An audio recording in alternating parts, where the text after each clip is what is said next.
decirle a cada uno de los que nos están viendo que hoy seremos bendecidos a través de la palabra del Señor que le ha dado a cada uno, a usted principalmente para cada uno de nosotros. Muy bien, gracias Pastor Israel.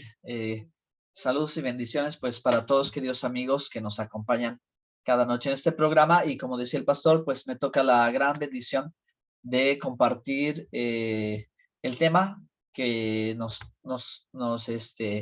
corresponde para esta noche, y mi tema pues trata acerca de ese milagro maravilloso cuando el pueblo de Israel ha cruzado el desierto y va rumbo al lugar llamado Mara, o el lugar donde están las aguas amargas, porque Mara es amargura o amargo, y a ese lugar se le llamó así, ¿verdad? Porque las aguas estaban amargas.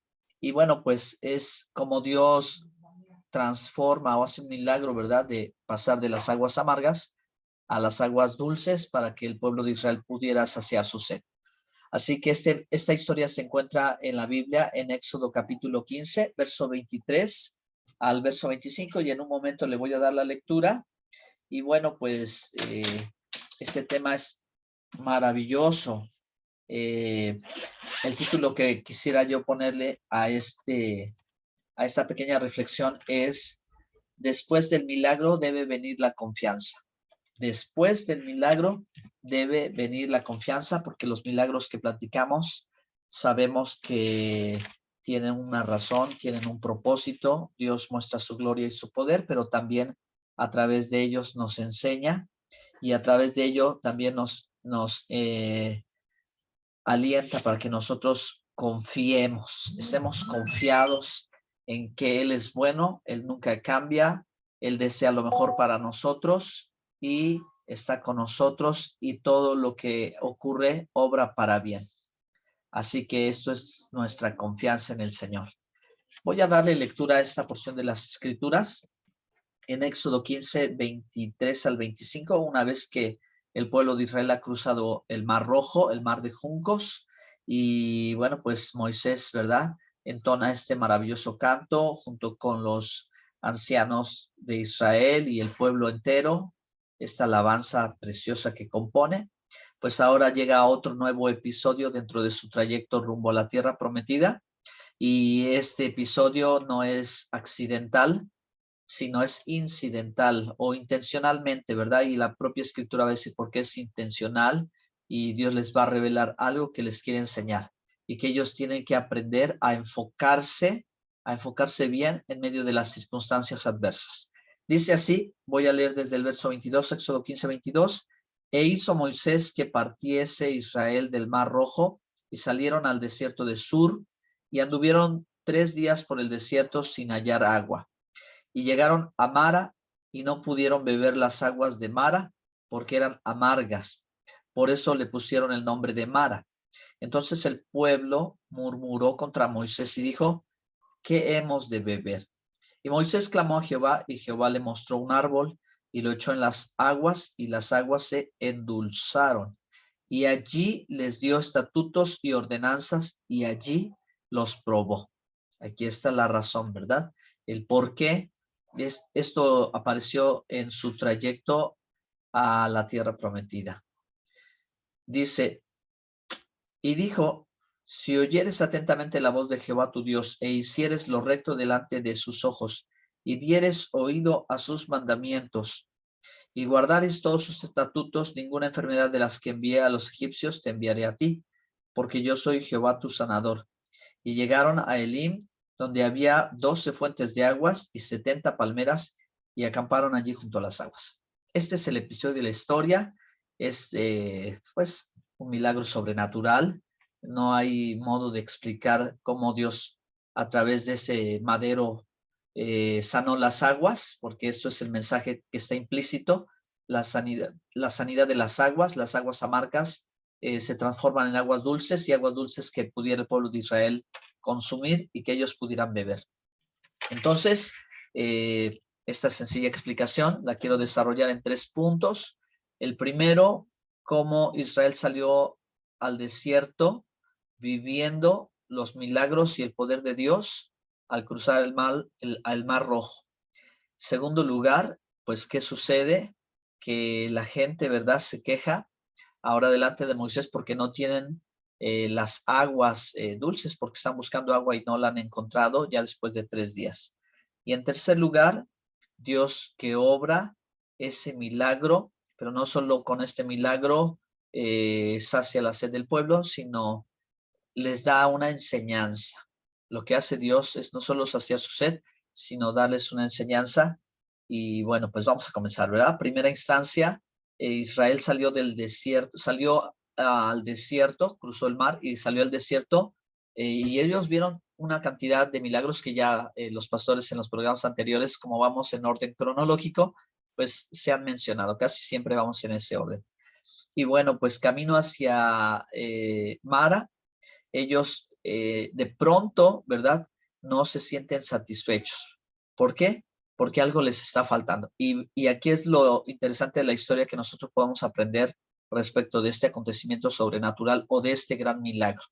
Y es que Dios ya muchos milagros los habían acompañado y ahora, ¿verdad?, hay una necesidad en la cual de pronto todo el enfoque del pueblo se queda, como que algo les faltó. Y entonces eso que les hizo falta fue como la cuestión de vida o muerte, fue como el asunto más importante, cuando realmente Dios quería que ellos, ¿verdad?, aprendieran a enfocarse en las cosas positivas, en las cosas buenas y no enfocarse en lo malo. Esta historia creo que nos acontece todavía al día de hoy, por eso es que podemos todos aprender de esta circunstancia. La iglesia del Señor vive milagros, los hijos de Dios viven milagros todos los días, todo el tiempo, pero de pronto de una lista de 10 puntos Dios puede cubrir 9 y faltar uno, y entonces nos enfocamos en aquello que nos hace falta. Y no solo nos enfocamos en aquello que nos hace falta, sino parece que fuera indispensable o esencial.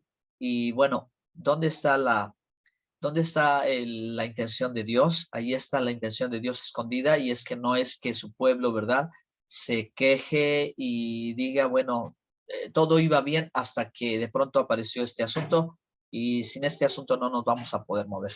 No, creo que la intención de Dios estaba en enseñarles dónde tenían que poner el enfoque o en quién tenían que poner su enfoque principalmente. Y su enfoque debía de quedar en Dios y en la confianza que el Dios que los sacó de Egipto, el Dios que abrió el Mar Rojo, el Dios que los ha sostenido con nube de día y columna de fuego de noche, era el Dios que a pesar del tiempo que hubiera transcurrido no los iba a dejar, porque Él siempre es bueno todo el tiempo y Él los iba a sustentar. Lo que tenían que haber, ¿verdad?, buscado más primeramente era buscar a Dios. Las palabras de Jesús coinciden perfectamente con este relato según Mateo capítulo 6, verso 25 al 33. Cuando el Señor, ¿verdad?, dice, ¿verdad?, que por qué la gente se afana en buscar qué ha de comer o qué ha de beber. Ahí dice, ¿verdad?, la gente está preocupada por qué ha de comer o qué ha de beber, y al final de este pasaje bíblico, que quizás ustedes también lo han leído y lo conocen, el Señor nos vuelve a recordar acerca de dónde tiene que estar nuestro enfoque. Nuestro enfoque tiene que estar, muy a pesar de las circunstancias, en buscar el reino de Dios y su justicia. Por eso dice Mateo 6:25, por tanto os digo, no os afanéis de vuestra vida, qué habéis de comer o qué habéis de beber, ni por vuestro cuerpo qué habéis de vestir. ¿No es la vida más que el alimento y el cuerpo más que el vestido? Y entonces el resto de los versículos hacia adelante nos empiezan a mostrar que para Dios somos importantes y que tenemos que enfocarnos en Él y en las cosas suyas, que dice el verso 33, el reino de Dios y su justicia, porque haciendo esto, entonces todo lo demás vendrá por añadidura. Cierto que 3 días no es un asunto sencillo y bueno, pues no podríamos nosotros pensar qué mal hizo el pueblo de Israel, porque no estuvimos allí padeciendo o enfrentando tremenda prueba, ¿verdad? Sin embargo, ahora podemos aprender de esta circunstancia. El pueblo se quejó que no tenía agua para beber y pensaban que morirían de sed. Aquí es donde radicaba su problema, su enfoque, ¿verdad? O su mal enfoque. Así que, pues, ¿qué hicieron ellos? Murmuraron contra Moisés. Estaban afligidos sin saber que esto, pues, era una lección que Dios les quería dar para hacerles ver que ellos tenían que confiar, no importa 3 días, no importa 4 días, no importa hasta el último aliento, ellos tenían que mantener viva su confianza de que Dios no los iba a dejar morir en el desierto porque no los había dejado hasta ese momento. Sin embargo, ¿verdad? ¿Qué esperaba Dios de este momento? Sencillo, Dios esperaba que ellos pudieran estar contentos, agradecidos y que hubieran dicho, ¿verdad? ¿Qué lejos llegamos? ¿Cómo logramos sobrevivir después de 430 años estando en Egipto y cruzamos el mar? ¿Y qué lejos hemos llegado que ahora ya vamos en el desierto? ¿Y qué lejos llegamos gracias a Dios? Así que si hasta aquí nos ayudó Ebenezer, hasta aquí nos ayudó el Señor, diríamos nosotros, hasta acá Dios nos ayudó. Gloria a Dios, gracias a Dios. Si Dios quiere que lleguemos aquí, aquí vamos a llegar. Si Él quiere que lleguemos más adelante, pues vamos a ir más adelante. Y el enfoque era la gratitud, el contentamiento y la confianza. Pero Israel estaba más, ¿verdad?, quejándose de algo que le estaba haciendo falta. Y tal vez en algún momento nos pueda ocurrir así. Los milagros nos acompañan y de pronto algo no está pasando como nosotros queremos, y es donde entonces nuestro mal corazón comienza, ¿verdad?, a quejarnos y a pensar, ¿verdad?, ¿por qué nos está pasando esto? Sin embargo, es tiempo de rectificar, es tiempo de decir, gracias a Dios he llegado tan lejos, gracias a Dios he podido hacer, debo estar contento, vi la mano de Dios, Dios me proveyó, me sustentó, me ayudó, no está todo ideal, pues no es un mundo ideal, este es un mundo real, ¿sí? Y este mundo real lo debo vivir con fe, y fe es confianza. Tengo que confiar en Dios y hasta aquí quiere que yo camine, hasta aquí yo llegué, gracias a Él, qué bueno, qué lindo, Él sabe lo que es mejor para mí. Por eso, tercer punto, y voy concluyendo. El milagro que Dios hizo al endulzar las aguas amargas. Las aguas amargas son aguas estancadas y aguas estancadas son aguas enfermas. Las aguas enfermas están detenidas, no hay circulación, no hay movimiento, ¿verdad? Y eso pues también puede referirse en algún sentido, me gustaría aplicarlo al alma y el corazón de la persona. Pero Dios, ¿verdad? Le dice a Moisés, le indica a Moisés que tire ese madero del árbol, lo eche sobre las aguas y el milagro acontece. El agua se endulza y entonces Dios sana las aguas y dice inmediatamente el versículo ahí que Dios les da estatutos y mandamientos y les vuelve a recordar, ¿verdad?, lo que Él espera de ellos. Y luego dice, porque yo soy Jehová tu sanador, ¿ok? Entonces Jehová Rafa, tu sanador.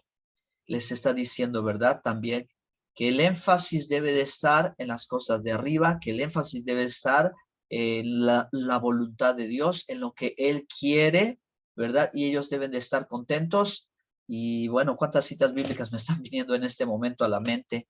Porque Santiago capítulo 5 dice, ¿verdad?, que si alguno está enfermo, llame a los ancianos, ¿verdad? Y ungiéndole, Dios perdonará sus pecados. Si hubiera pecado, sus pecados les serán perdonados. A veces cuando alguien está enfermo, se queja, reclama, porque a mí, etcétera, etcétera. Pero aquí la instrucción de llamar a los ancianos, ungirle con aceite y orar por él, está diciendo, sométete a la voluntad de Dios. Sométete a la voluntad de Dios. El mismo pasaje dice, resistid al diablo y de vosotros huirá. Someteos pues a Dios, resistid al diablo y de vosotros huirá. Someterse a Dios es, Señor, gracias. Gracias, Padre, gracias. Yo sé que tú siempre estás pensando en mi bien. Yo sé que tú siempre estás cuidando de mí, estás viendo qué es lo mejor de mí. Y eso va a producir sanidad. Y eso va a reprender al enemigo. Y bueno, también vale la pena mencionar para concluir cómo, ¿verdad?, nuestro precioso Señor y Salvador nos sanó. Por sus heridas nosotros fuimos curados. Por sus llagas nosotros fuimos curados cuando en el madero, y creo que esto es lo que tiene que ver con el por qué un tronco de un pedazo de madera, por qué un madero al agua la sana, ¿verdad? Dios hace la sanidad. En el madero el Señor pagó el precio para que nuestra alma fuera sanada. Así que luego nuestra alma también tiene aguas estancadas. nuestra alma, ¿verdad? De nuestro interior fluye pues en una manera simbólica o en un lenguaje simbólico fluyen aguas, pero las aguas están estancadas. Eso es hablar sobre la amargura, el resentimiento, el rencor, el dolor, ¿verdad? La culpabilidad, el odio, etcétera, resentimientos que están allí, que enferman el alma, que enferman y no avanzan porque no salen, porque no hay salud, porque no hay vida. Viene el Señor a morir en la cruz del Calvario y declarar sobre nosotros que Él nos sanó, no nos sanará, sino Él ya nos sanó de toda enfermedad y también sanó nuestra alma, curó nuestra alma, vendó nuestras heridas y nos sanó. Y es a través de ese precioso sacrificio que el Señor hizo, que es que nosotros ahora podemos ser libres, podemos ser sanos y podemos disfrutar de la fuente de agua que salta para vida eterna, que es su preciosa palabra. Así que bendito sea el nombre de Dios, que hace milagros y maravillas. Y en este caso nos cuenta la Biblia que Dios, ¿verdad?, prueba que Él es digno de confianza, que Él siempre es misericordioso, que Él es bondadoso, pero que tiene planes y su pueblo debe aprender a confiar en los planes de Él y a buscar las cosas de arriba. Amén. Gracias a todos, bendiciones. Dejo este lugar